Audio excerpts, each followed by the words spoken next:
जिंदगी फूल के जैसे खूबे खिलल बा।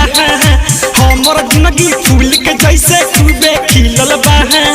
ससुर से चढ़े खातिर दूगो गाड़ी मिलल बा। ससुर से चढ़े खातिर दूगो गाड़ी मिलल बा। हमर जिंदगी फूल के जैसे खूबे खिलल बा। हमर जिंदगी फूल के जैसे खूबे खिलल बा। ससुर से चढ़े खातिर दूगो गाड़ी मिलल बा। ससुर से चढ़े खातिर दूगो गाड़ी मिलल बा।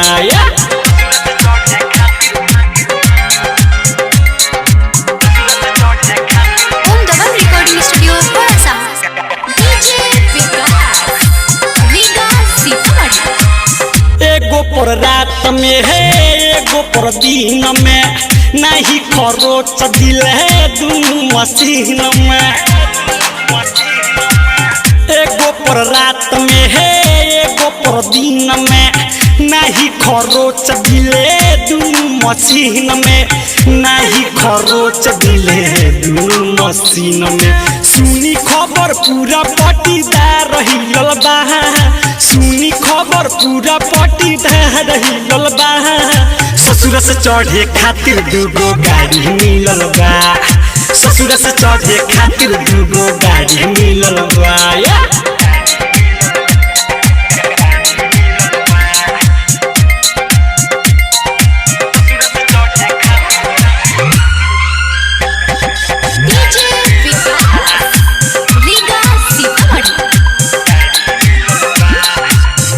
राज के जिंदगी कटतावे हो मौज में, सज पर सुता है दाबी के पज में।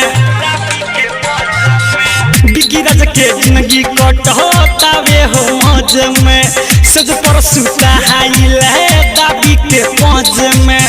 सज पर सुता है दाबी के पज में। राइटर एक नीतीश न बुझ बात ढिलल बा।